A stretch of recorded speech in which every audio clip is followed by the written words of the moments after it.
नमस्कार, SBT news में आपका स्वागत है। पेश है 7 नवंबर सोमवार सुबह 6:15 बजे राजस्थान की बड़ी खबरें। मध्य प्रदेश के कुनोर नेशनल पार्क में 8 में से 2 चीतों को बड़े बाड़े में छोड़ा गया। इन्हें नामीबिया से लाया गया था। पीएम मोदी ने अपने जन्मदिन 17 सितंबर को इन्हें कुनो पार्क में छोड़ा था। ये सभी चीते 50 दिन से क्वारंटाइन एरिया में रह रहे थे। 6 चीते अभी भी क्वारंटाइन हैं, जिन्हें बाद में छोड़ा जाएगा। चीते को छोड़े जाने का वीडियो शेयर करते हुए पीएम ने खुशी जताई है। उन्होंने वीडियो ट्वीट में कहा कि मुझे यह जानकर खुशी हुई कि सभी चीते स्वस्थ हैं, अच्छी तरह से तालमेल बिठा रहे हैं। खास बात यह है कि एक मादा चीता का नाम पीएम ने आशा रखा है। आईएएस अफसरों की एसीआर भरने का अधिकार मंत्रियों को देने की मांग उठाने वाले खाद्य व रसद मंत्री प्रताप सिंह खाचरियावास अकेले पड़ते जा रहे हैं। असल में खाचरियावास को किसी और मंत्री का साथ नहीं मिला है। राज्य में आईएएस अफसरों की रिपोर्ट केवल मुख्यमंत्री अशोक गहलोत ही भर रहे हैं, ऐसा भी नहीं है। बहुत से मंत्री भी आईएएस अफसरों की एसीआर भर रहे हैं। पूर्व मुख्यमंत्री वसुंधरा राजे की सरकार में भी बहुत से मंत्री आईएएस अफसरों की एसीआर भर रहे थे।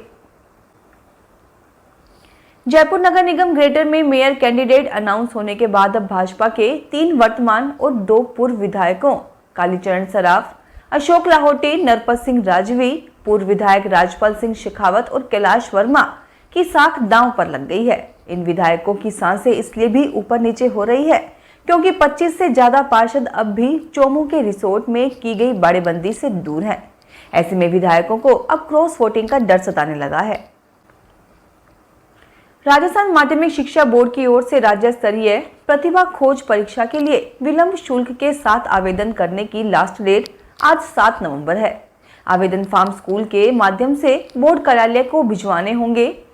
परीक्षा 18 दिसंबर को सुबह 9 बजे से दोपहर 1 बजे तक सभी जिला मुख्यालयों पर निर्धारित परीक्षा केंद्रों पर होगी। इस परीक्षा के लिए विलंब शुल्क के साथ 10 नवंबर तक बैंक में चालान के माध्यम से जमा करवाना होगा।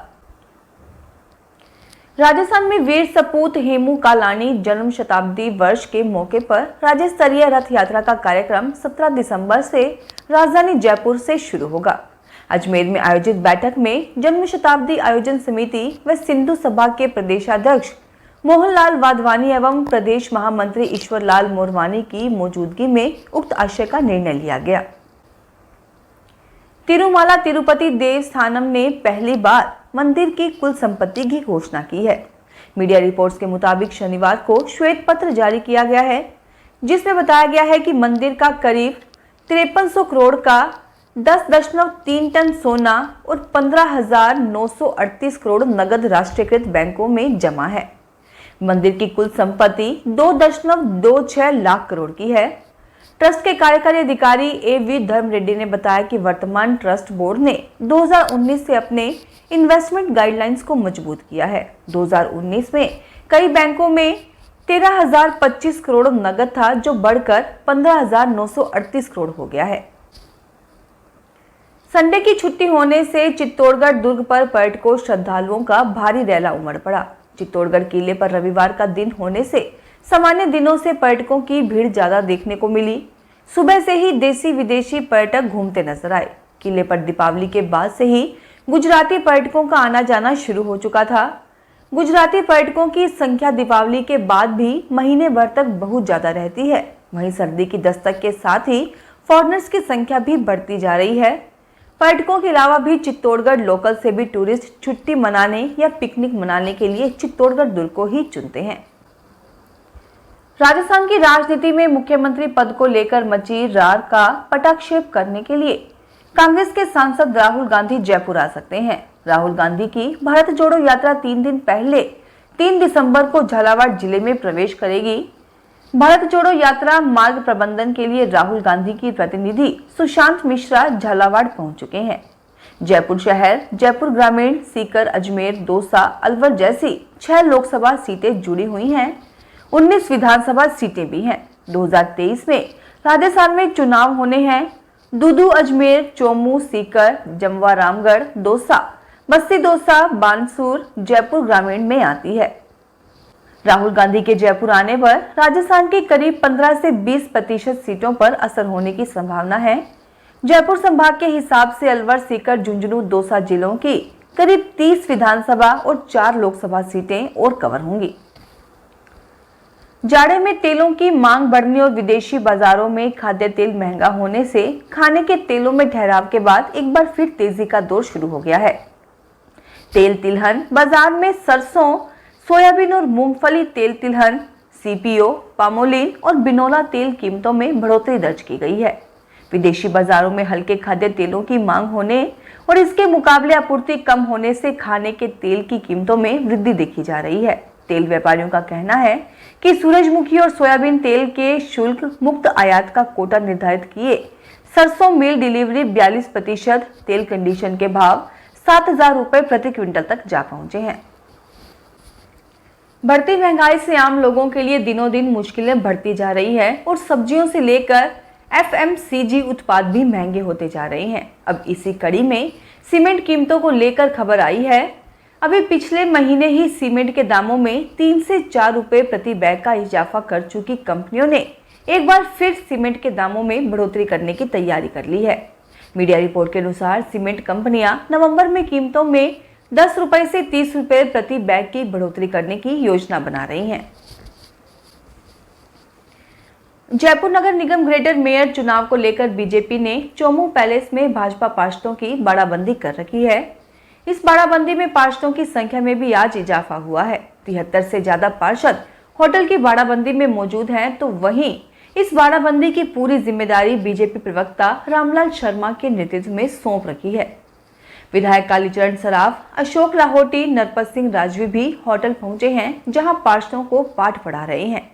इधर विधायक कालीचरण सराफ ने दावा किया है कि कांग्रेस के 9 पार्षद उनके संपर्क में हैं, साथ ही 4 निर्दलीय बीजेपी के संपर्क में होने का दावा किया है। वनपाल भर्ती के 99 पदों पर राजस्थान कर्मचारी चयन बोर्ड की ओर से भर्ती परीक्षा आयोजित की गई। सुबह 10 बजे से 12 बजे तक पहली पारी की परीक्षा, दोपहर 2:30 बजे से 4:30 बजे तक दूसरी पारी की परीक्षा का शांतिपूर्ण परीक्षा का आयोजन किया गया। 3 दिनों तक 6 चरणों में आयोजित हो रही वनपाल भर्ती परीक्षा में 5,59,823 अभ्यर्थी पंजीकृत हैं। इनमें सबसे ज्यादा राजधानी जयपुर में 1,60,547 अभ्यर्थी जयपुर के परीक्षा केंद्रों पर अपना भाग्य आजमा चुके हैं। राजस्थान मुख्यमंत्री अशोक गहलोत ने 3 दिन पहले बारां दौरे के दौरान हुई अव्यवस्थाओं के बाद बारां से लेकर सचिवालय तक प्रशासनिक तंत्र में खलबली मची हुई है। अव्यवस्थाओं को लेकर मिले फीडबैक के बाद मुख्य सचिव उषा शर्मा ने बारां कलेक्टर नरेंद्र गुप्ता को सुधार की जरूरत की बात कहकर चिताया है और अन्य जिलों के कलेक्टरों को भी ध्यान देने की जरूरत की बात कही है।